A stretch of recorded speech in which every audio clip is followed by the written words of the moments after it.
you and Bridget well? Of course. The flames soothe my mind, as do the tales told here. You have one to share, Gunnar. A legend of Svartalfheim. Aye. A story of a king who could not see the wood for the trees. Reidmar, greatest of dwarven kings. Within his palace in Gulnamar, he wanted for nothing except an heir. Reidmar and his wife had grown old. Perhaps too old. Late one night, consumed with worry, Reidmar walked in the shadow of his vast mountaintop palace, tears in his eyes.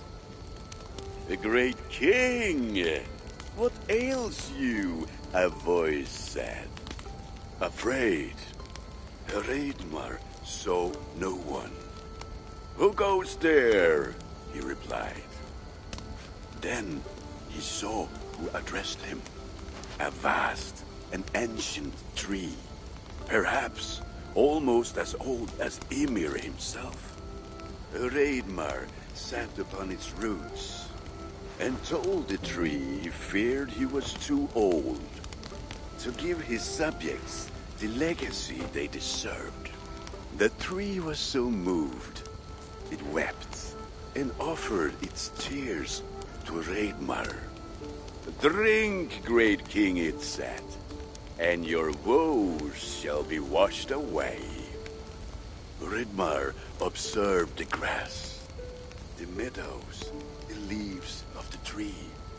His subjects' happiness could be seen in how they cared for the land. His legacy was all around him.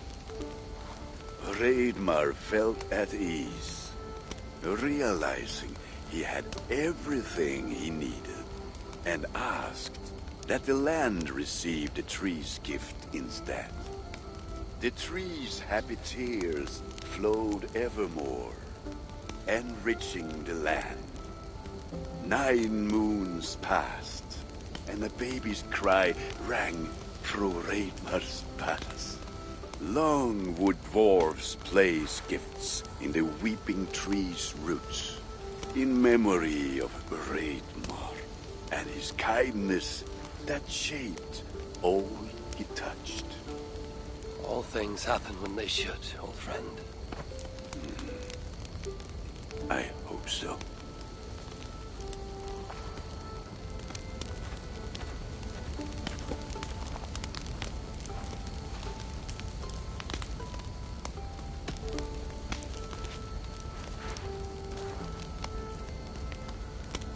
Tove, how have you been? The fire made me think of the myths and legends Sven loved. Would you indulge me with a tale? I would be glad to hear of Svartalfheim. I would not tell it half as well, but his favorite was a fable, to remind us to find meaning in our deeds and not in how others think of us. Svartalfheim was not short of legendary dwarven blacksmiths. Everyone has heard of Ivaldi, Brucker, and Sindri. But this tale is of a stonemason. He lived as far south as he could, where Gulnamar meets Vangrid. His workshop sat upon the shoreline. Obsessed with glory, his love of masonry had all but died. He scoured the shore, seeking precious stones washed up from other realms. Then he saw it. Something beautiful, glittering, shimmering across the water, upon an island he had never dared travel to. He hastily built a boat, working long into the night. He set sail and found many rocks that sparkled and dazzled upon the island. He cried out in joy.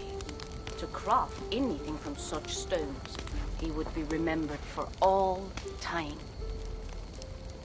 Then he felt a sudden sting on his foot. Then another, and another. His eyes adjusted to the dark.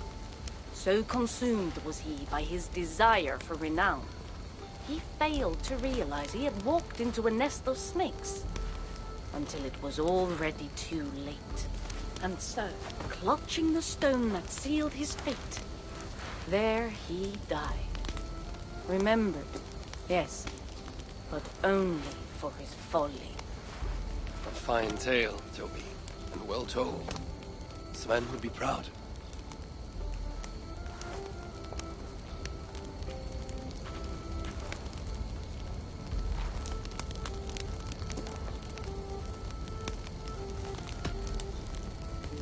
Eivor!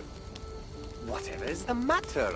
Have you been spending too much time drinking Valga's special sauces again? I am troubled by visions of Odin and of Svartalfheim. They flood my mind without warning, without invitation. Aha! Which is how Thor flooded Svartalfheim. Thor, fast to act, but not so fast to think, would stomp and thump and fight and bump everywhere he and Mjolnir should go. One day, he fought a giant in Jotunheim with such ferocity that Thor's killing blow was felt through all 9 realms. The ground shook, mountains rose up, hills tore apart, creating canyons, and north of Svaladal, the massive lake that housed the springs of Yggdrasil split open, flooding all of Svartalfheim.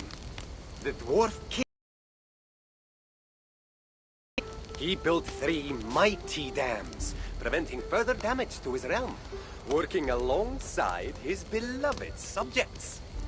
So surprised was one builder to see the great king working as an equal that he slipped, tumbling into the raging waters below. Without hesitation, Hreidmar leapt, once from his horse, and again from the center of the dam's lip, diving into the frightful torrent. Before the builder could even cry for help, Hreidmar was pulling him onto dry land. And so 2 giant statues were built to honor the king, one for each leap of unthinking bravery, and stood until the end of days. Until Ragnarok. Aye! So you see, actions ripple outward, like a stone falling into a lake. Or like Thor crushing a Jotun skull with Mjolnir.